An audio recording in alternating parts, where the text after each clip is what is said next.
Hey, what's going on, guys? So I finally finished reading the X-Men Age of Apocalypse Omnibus, and I have some thoughts on it, and I'm going to give you a brief overview of the book, so let's jump right to that. All right, and here is the dust jacket for X-Men Age of Apocalypse. I went with the variant cover just because I like that spine a lot better than the other one, which I can't remember what it is right now, but I just like that menacing apocalypse look right there.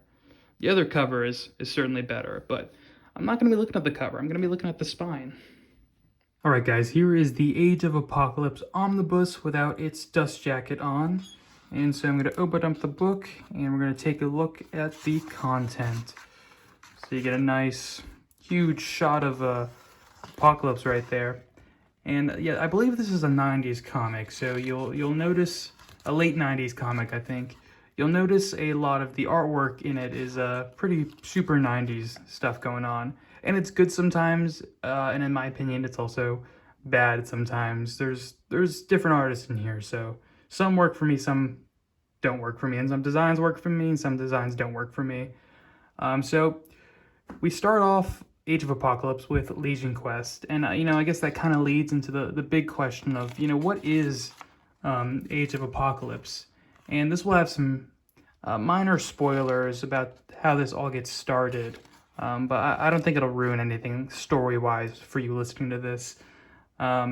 So pretty much it starts with Legion Quest because it starts with the X-Men sort of responding to this call from Legion, who is now tapped into some newer powers of his.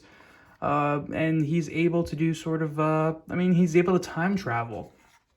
And, he does something that creates a major change to the Marvel timeline as we know it. And, basically what Legion is thinking is that, hey, Charles Xavier, he started the X-Men, he had this great dream, but it was thwarted and it's been like sidelined and ruined because Magneto's terrorism, because, just always butting heads with Magneto. And so Legion starts thinking, hey, it might be a good idea. And, turns out it's not so good idea. But he thinks, hey, it might be a good idea if I use my powers, go back in time, and, I just kill Magneto. Like, that would make the world a better place. Because, messing with timelines and whatnot just always makes the world a better place. And so that's sort of what this beginning storyline of Legion Quest is here. It's just about, him going back into that time. There's some time-displaced X-Men stuff going on because they get thrown back, and pretty much everyone's trying to stop Legion from doing this, from killing Magneto. Here's an awesome little bar fight with Magneto and Charles Xavier, because we go back to when they're friends and they're working in the hospital together, and it's actually a lot of fun seeing all that and seeing them hang out and seeing them discuss the dream together, before the paths really split, even though, in like modern continuity, they're back together working on the same dream. There's Legion showing up. Storm is awesome as always, of course. And I really like the artwork in Legion Quest. That isn't where I start to dislike the art. But here we go. Legion starts his confrontation with Magneto and Charles Xavier. And, the twist of fate here, and what sort of is the spark of this entire Age of Apocalypse event, is that, Legion, while he's trying to kill Magneto, he accidentally kills Charles Xavier instead. And, him killing Charles Xavier, that it makes Legion cease to exist, since if you didn't know, Legion is the son of Charles Xavier.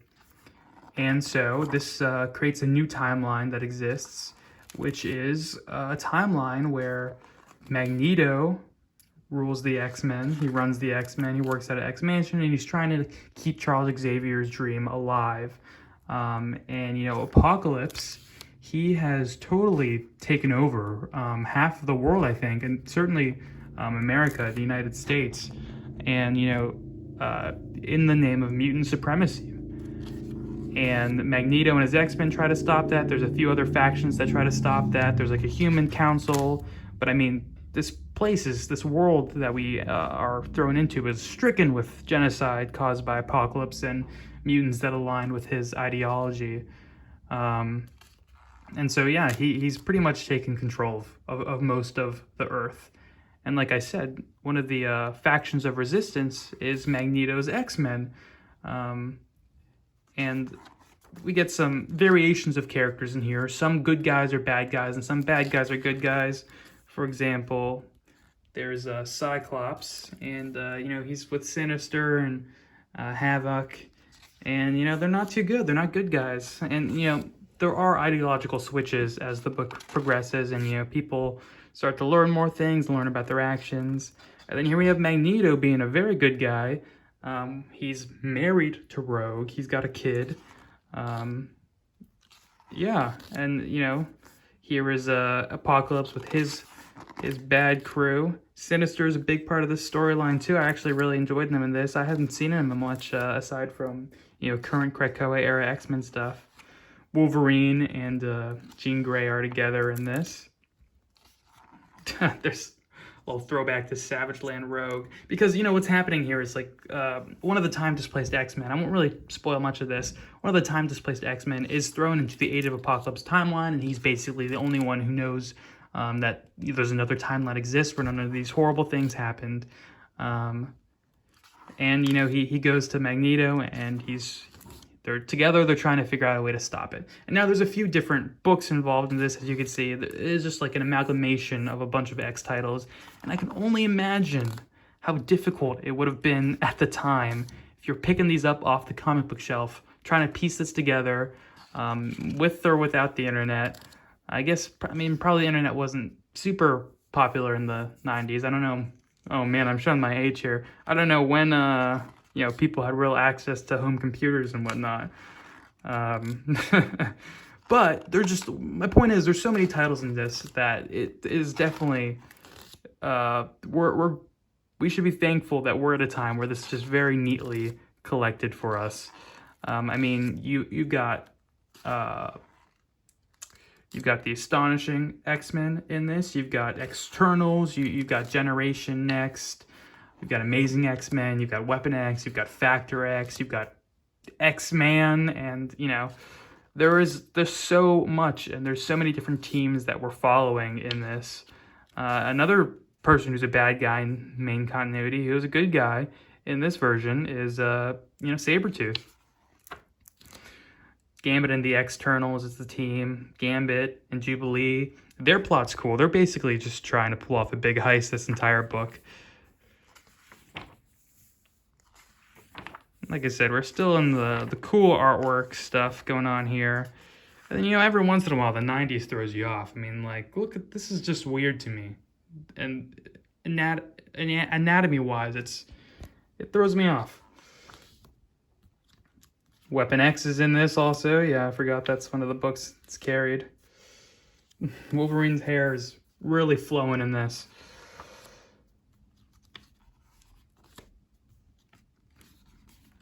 Obviously, some tension between Havoc and Cyclops, as always. And, I'm, not a Cyclops fan, really, but I kind of like him in Age of Apocalypse more so than other books. There's my boy Nightcrawler. And I really like Cyclops' design in Age of Apocalypse. And you may have noticed that he's actually missing an eye, so he's true Cyclops. And they sort of explain and show how that happens. And you may have noticed Wolverine is missing a hand. And, I'm not sure how that factored in with his healing factor. Maybe I missed something, but wouldn't it have just grown back if it was cut off? I don't know. Blink is an MVP in this book. This really made me like Blink. I haven't actually seen her in that many other things. Colossus is very different in this too. He's leading his own team in a Generation Next. We get a bunch of different variations on characters that we know in here. There's that Cyclops design. And, this book is hit or miss for me. Some of the series are great, and some of them I kind of felt fatigued reading, and I was sort of fatigued by getting to the end of all this. And it's because, the X characters, you know them so well, and then you get to this, and some of them are like ideologically the same, and or just in a little bit of a different situation. But some of them are just like they're very different people, and it's like a completely new character, and it's like, oh, I don't feel a strong connection to this version of that character, so it can be a little boring sometimes. Or just like I'm waiting to get back to the people I like to see. All right, and we're getting to the end of this book here. I don't want to give anything away.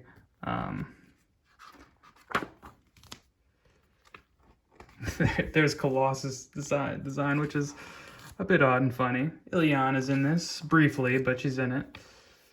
And she does play a bit of an important role. There's Blink being an MVP again. This is a very awesome fight here. But you know what? Alas, I won't show it to you because I don't really want you to be spoiled. I'm sorry. I want you to read this and experience for yourself. I've been told it's a must for every X-Men fan. And, honestly, I don't know if I think it's a must. You could certainly skip it. Probably wouldn't affect your X-Men reading too much. But it is fun. And it is fun to have these variations on the characters we know and love. And it's sad that some of them aren't as likable or endearing as they should be. But then again, this is an awful universe they live in, full of genocide and mass killings of people who aren't mutants. And you know what? Some people who are mutants who have deterred from Apocalypse's supremacy ideals. And then we've got some extras in the back as always. And this is the Age of Apocalypse Omnibus, guys. I was pretty into it for the most part, but like I said, it's a big one, so I got a little fatigued with it coming to the end of it and certain issues of it. But overall, I recommend checking it out if you're an X-Men fan. It should be a lot of fun, regardless. All right, guys, thanks for watching.